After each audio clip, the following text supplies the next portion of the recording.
যেভাবে ত্রুটিপূর্ণ একটা আইন, ওবিসির আইনটা বাতিল হলো, মমতা ব্যানার্জি মুখ্যমন্ত্রী হয়ে যে ভাষা প্রয়োগ করেছেন কি এই অর্ডার, হাইকোর্টে মহামান্য আদালতের অর্ডারটাকে আমি মানছি না, প্রকাশ্যে জনসভা, একটা টোটালি বেআইনি কথা বলেছেন। আমাদের দেশে সব থেকে বেশি কেউ সম্মান করে কোনো মানুষ তাহলে কোর্টকে করে।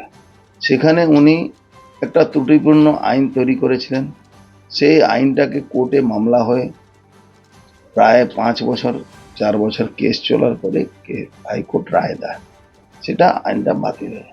আমাদের সংবিধানে যে পরিকাঠামো তৈরি করা হয়েছিল, কোনো যদি অ্যামেন্ডমেন্ট করতে হয়, কোনো যদি চেঞ্জ করতে হয়, তাহলে সংবিধান সভা থেকে এটা চেঞ্জ হবে। সেটা কোনো রাজ্য সরকারের এখতিয়ারের বাইরে আছে এই কাজগুলো করা। সেখানে উনি নিজের জোর করে, ক্ষমতার জোরে উনি বিধানসভায় একটা আইন পাস করে এটা করেছিলেন। তার এগেনস্টে একজন পিআইএল করেছিলেন।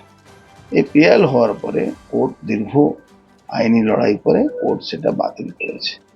এখন একটা জিনিস বোঝা যাচ্ছে না, মমতা ব্যানার্জি চাইছেনটা কি।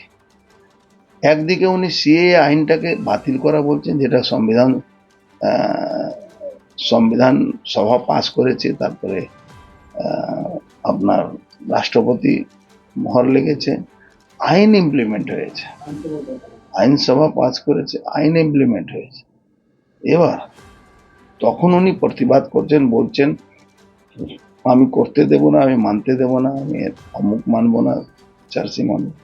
আর এখানে উনি যে করেছেন, একটা বর্গ বিশেষকে উনি সুবিধা পাইয়ে দিয়ে দেওয়ার চেষ্টা করছেন। আমি সুবিধা পাইয়ে দিন, তাতে আমাদের কিছু অসুবিধা নেই, কিন্তু আইনটা মেনে করতে হবে। আজকে ধরুন একটা হায়ার কাস্টে কোনো লোক আছে, সে বলবে কি আমি দলিতের জন্য, এসসি এসটির জন্য যে আইন তৈরি হয়েছে আমি এটা মানব না। এটা কি সম্ভব আমাদের দেশে? আমাদের দেশ গণতান্ত্রিক দেশ, সবটাই সংবিধান মেনে এখানে চলতে হয়। সেখানে আমি যতই ক্ষমতাশালী হয়ে যায়, আমি কিন্তু সংবিধানের বাইরে আমি যাওয়া উচিত না, যাওয়া গেলে কিন্তু অসুবিধা আছে।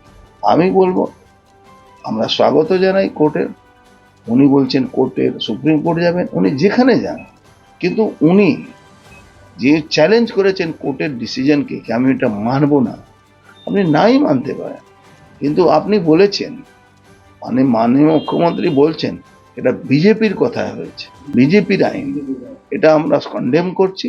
আর সুমোটো কমপ্লেন করে মমতা ব্যানার্জিকে বরখাস্ত করা উচিত।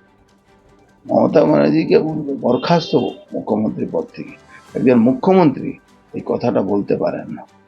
বলছি তো উনাকে বরখাস্ত করে দেওয়া উচিত। কেন, যদি উনি এরকম এই ধরনের কোনো মুখ্যমন্ত্রী কোনো রাজ্যে থাকে, আমি কাউকে সুবিধা দেওয়ার আমার ইচ্ছা হতেই পারে, সুবিধা দেওয়ার জন্য আমি কারো প্রতিবাদ আমরা করতে পারছি, কিন্তু সবটাকে আইন মেনে চলতে হবে। আজকে উইকার সেকশনের জন্য 10% রিজার্ভেশন করেছিল, 2/3 মেজরিটি পাস করাতে হয়েছে। অল পার্টি লোকসভা রাজ্যসভা সমর্থন করেছিল, দীর্ঘ 4 দিন আলোচনা চলেছিল, তারপরে এটা মোহর লেগেছিল। আপনি নিজের ইচ্ছা, কোনো 2/3 মেজরিটি নেই, আপনি নিজের ইচ্ছা আপনি এটা পাস করে নিচ্ছেন, এটা কিন্তু সম্ভব নেই। আইন ব্যবস্থা থেকে এটাকে বাতিল করা হবে।